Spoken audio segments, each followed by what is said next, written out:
दादा नेहरू जी को बहुत बहुत बधाई देता हूँ। जिनकी अथक परिश्रम से मेरी एक आकांक्षा कि किसी दादा से सीनियर दादा से ही एक बार कह चुका था कि मैं नहीं बताऊंगा, पहले भी कई बार सचेत किया है कि नए पुराने के चक्कर से दूर रहना। नया पुराना परमात्मा एक ही है, था भी, है भी और होगा भी। किसी के हाथ में नया पुराना नहीं है। तो इससे मेरे ख्याल को 10-15 साल, 10 साल पहले ऐसा हमारा कुछ भारत संघर्ष हो गया था, और जो कि हमारे बहुत घनिष्ठ थे।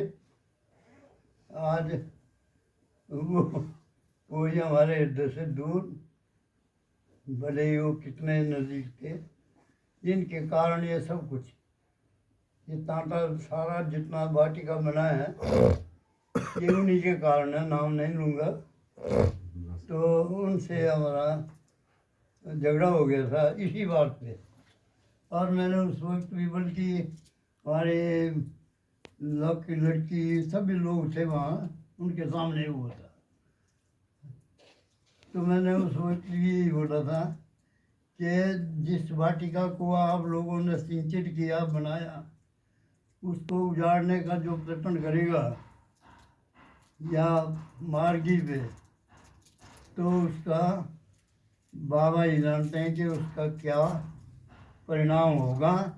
ये मैं नहीं कहता अपने मुंह से, ये आप लोग सब जानते हैं कि बाबा ने जो बोला कि मार्गी पर और मार्ग पे जो भी किसी किस्म का आघात करेगा, उसका परिणाम वो स्वयं भुगतेगा। हम अपने मुंह से क्यों बोलें, वो बाबा जानते हैं, सब कुछ जानते हैं।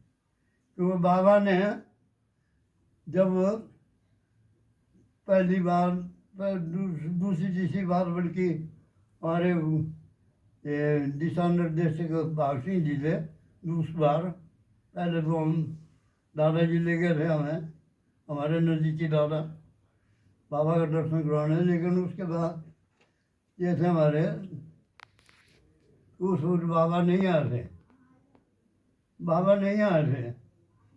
बाबा जी ने अपना जीएस भेजा था संदेश देने के लिए, कि अक्टूबर में बाबा चले गए थे। फिर तो हमें क्या मालूम था, हम गए थे, हमें नहीं दर्शन नहीं हुए। तो उन्होंने 3 बातें उनसे मार्गियों के लिए बताया था कि ये 3 बातें जो हैं सब मार्गियों को समझा दें। आगे के लिए हमें क्या पता है कि बाबा जाने वाले हैं, इसलिए संदेश दे रहे हैं। तो बाबा नहीं आए थे, वो आए थे। तो उन्होंने 3 चीज़ें बाबा ने जो उनसे करवाई थी। नंबर 1, आनंद नगर जो है, ये आनंद मार्गियों के लिए एक तीर्थ स्थल होगा, जिसमें कि हर वर्ष उनका, जैसे मक्का मदीना में लोग जाते हैं, तो ये भी हमारा आनंद नगर जो है एक विशेष तीर्थ स्थल होगा। प्रत्येक मार्गियों के संदेश देंगे, कम से कम, ज़्यादा नहीं, तो वर्ष में एक बार जरूर यहाँ आए। दूसरा दिया था अटूट एकता। किसी भी समझौते से, किसी भी इससे एकता जो है वो बनी रहे, अटूट, ये दूसरा संदेश दिया था। तो आपको सबको विदित है कि क्या क्या नहीं, अटूट एकता जो है बड़ी आवश्यक है। तीसरा दिया था अन्याय के आगे कभी झुकना नहीं है, किसी भी समझौते से। तो उस वक्त भी ये सारी चीज़ें उन्होंने मार्गियों के लिए बताई थी। लेकिन जो सामने दृश्य आए वो आपके सामने है, उसके बारे में मैं कुछ नहीं बोल।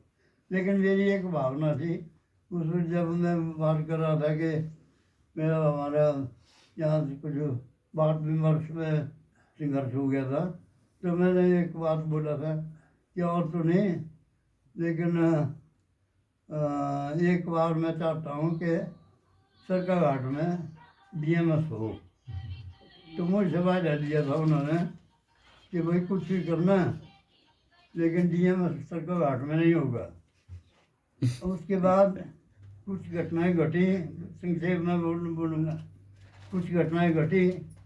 आपका किन्नौर में जब सेमिनार हो रहा था, मन कर रहा था, मन वहाँ था, लेकिन क्या करें अब, बाबा जितना दिए सारे कौशल चलने हैं, उन्हीं की शक्ति है। मन करता था, मन वहीं रहा।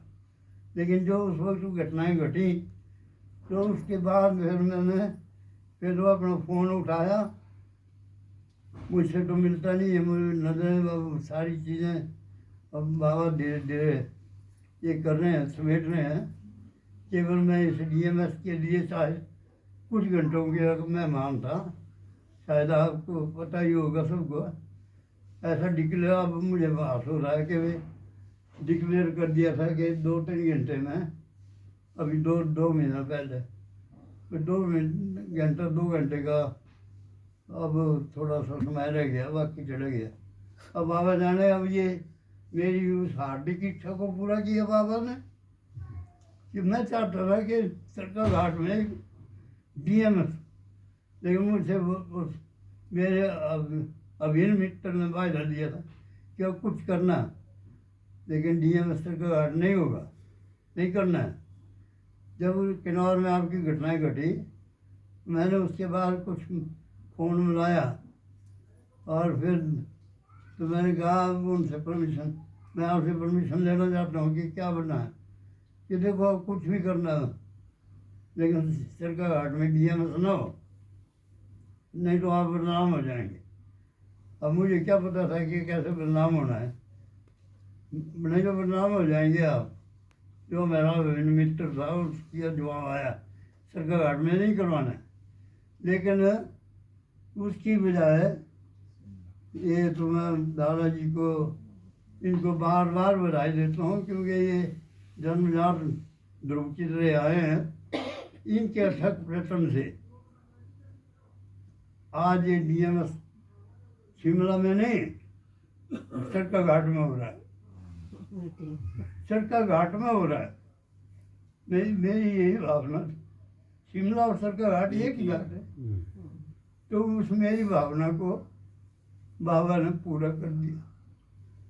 अगर कुछ समय होता तो बाबा समय नहीं है, लेकिन ये एक चीज़ है, सरकाघाट में भी हो सकता है, लेकिन यहाँ अकोमोडेशन की कमी है, ठहरने ठहराने की जगह, ग्राउंड तो है, लेकिन जो बाहर से लोग आएंगे, जैसे कि आपको बताया डीएमएस कुल्लू के इसमें सरकाघाट वालों को कितना, रात के 1 बजे दादा भी रमानंद जी आए थे, वो ग्राउंड में घूमते रहे, 40-50 आदमी।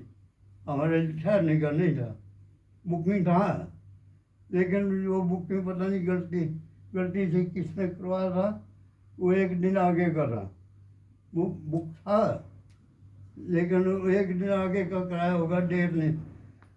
हम 40-50 आदमी सरकाघाट के, बाकी तो सब अपने अपनी जगह एडजस्ट हो गए, कोई कहीं को कहीं घूमते रहे। तो यही आपके जीएस दादा भी रामानंद जी उस दिल्ली सेक्टर के इंचार्ज थे, इन्होंने किसी की दिल्ली वालों के लिए बुकिंग किया था।